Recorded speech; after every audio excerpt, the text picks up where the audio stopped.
பாஜக தேமுதிகவை தொடர்ந்து பாமகவும் ஆட்சி அதிகாரத்தில் பங்கு கேட்கிறது. கூட்டணிக்கு எடப்பாடி பழனிசாமி அழைக்கும் நிலையில் ஆட்சியில் பங்கு கேட்கிறார் பாமக தலைவர் அன்புமணி ராமதாஸ். ஆட்சியில் பங்கு பெறும் உரிமையை வென்றெடுக்க வெற்றி பயணத்தின் வேகத்தை கூட்ட வேண்டும் என்று அவர் தன்னுடைய எக்ஸ் தளத்தில் பதிவொன்றை பதிவிட்டிருக்கிறார். அன்புமணியின் எக்ஸ் தளத்தின் பதிவால் தற்போது அரசியல் களத்தில் பரபரப்பு ஏற்பட்டிருக்கிறது. பாஜக தேமுதிகவை தொடர்ந்து பாமகவும் கூட்டணி ஆட்சிக்கு அழுத்தம் கொடுக்கிறது. இது தொடர்பாக கருத்துக்களை நம்மிடம் பகிர்ந்து கொள்வதற்காக மூத்த பத்திரிகையாளர் திரு பிரியன் இணைகிறார். வணக்கம் சார். பாஜக தேமுதிகவை தொடர்ந்து தற்போது பாமகவும் கூட்டணி ஆட்சிக்கு அழுத்தம் கொடுக்கிறது. இது பற்றி உங்களுடைய முதற்கட்ட பார்வை சார். பாமகவை பொறுத்தவரைக்கும் அவங்க அதிகாரத்தில் பங்கு அப்படின்ற ஒரு விஷயத்துக்கு ஏற்கனவே பல முறை பேசியிருக்காங்க. இன்னைக்கு மறுபடியும் அன்புமணி தன்னுடைய ஸ்டேட்மெண்ட்ல வற்புறுத்தியிருக்காரு. ஆனால் ஒரு கூட்டணியில் இங்க இணைந்து அந்த கூட்டணி ஆட்சிக்கு அது அதிகாரத்தில் பங்கு பெறுவது என்பது நிச்சயமாக ஒரு சாதாரண விஷயம் இல்லை, ஒரு அசாதாரணமான ஒரு விஷயம். அதுக்கு இப்ப பல இணைப்பான ஒரு முயற்சிகள் தேவைப்படுகின்ற ஒரு விஷயம். இப்போ பாமக இரண்டாக இருக்கிற பிளந்து பிரிவுபட்டிருக்கிற இந்த நேரத்துல அது தன்னை இன்னும் கட்டமைத்துக் கொள்ள வேண்டிய அவசியம் இருக்கு. அது ஒன்றாக மாற வேண்டிய அவசியம் இருக்கு. அது ஒன்றாக மாறினால்தான் அந்த ஓட் பேங்க் அவங்க தக்க வைக்க முடியும்.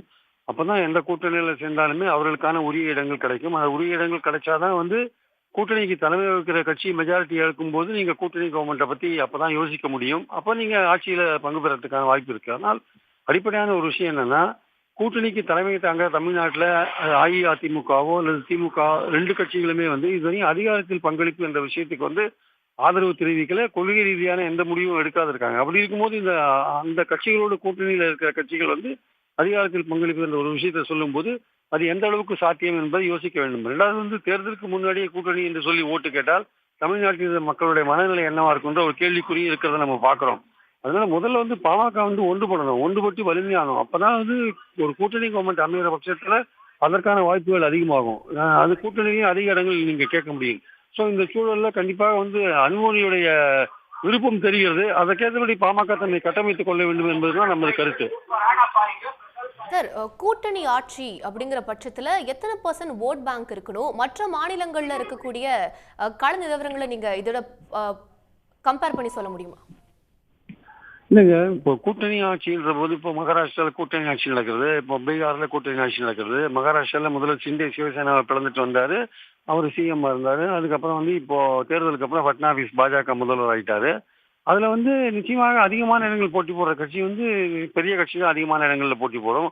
அதற்கேற்றபடிதான் மற்ற கட்சிகளுக்கெல்லாம் அவங்க இடம் கொடுப்பாங்க. முதல்ல கூட்டணிக்கு தலைமை தாங்குற கட்சி எவ்வளவு இடங்கள்ல போட்டி போடுறதுன்றதுதான் முக்கியமான விஷயம்.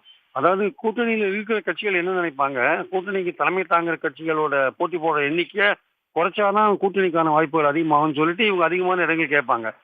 கூட்டணிக்கு தலைமை தாங்குற கட்சிகளோட எண்ணிக்கை, தலைமை தாங்குற கட்சியோட எண்ணிக்கை குறையும். அது எண்ணிக்கை குறையும் போது மெஜாரிட்டி வாங்குறதுக்கான வாய்ப்புகளும் குறையும். ஸோ அந்த நோக்கத்துல தான் அந்த கூட்டணி கட்சிகள்லாம் என்ன பண்றாங்க, அதிகமான இடங்கள் கேட்கறாங்க. ஸோ அதிகாரத்தில் பங்குன்றதை ஒரு மறைமுகமான ஒரு விஷயமா அங்க கொண்டு போறாங்க ஆக்சுவலா. ஸோ இதை கூட்டணிக்கு தலைமை தாங்குற கட்சிகளும் உணர்வாங்க. அதனால அவங்க தாங்கள் போட்டி போடுற இடங்களோட எண்ணிக்கையை குறைக்கிறதுக்கான வாய்ப்புகள் ரொம்ப ரொம்ப குறைவு. அப்போ அதனால அந்த இடங்களை பங்கு போடும் போதே நமக்கு தெரிஞ்சிடும் அந்த விஷயம். இந்த ஆட்சி எதை நோக்கி போறது, இந்த கூட்டணி எதை நோக்கி போறது, இது கூட்டணி ஆட்சியை நோக்கி போறதா இல்ல தனிப்பெரும் கட்சியா ஒரு தலைமை தாங்குற கட்சி வருமா இல்லையா போன்ற விஷயங்கள்லாம் தெரிஞ்சிடும் நமக்கு. உடனுக்குடன் செய்திகளை தெரிந்து கொள்ள சன் நியூஸ் பெல் ஐகானை கிளிக் பண்ணுங்க.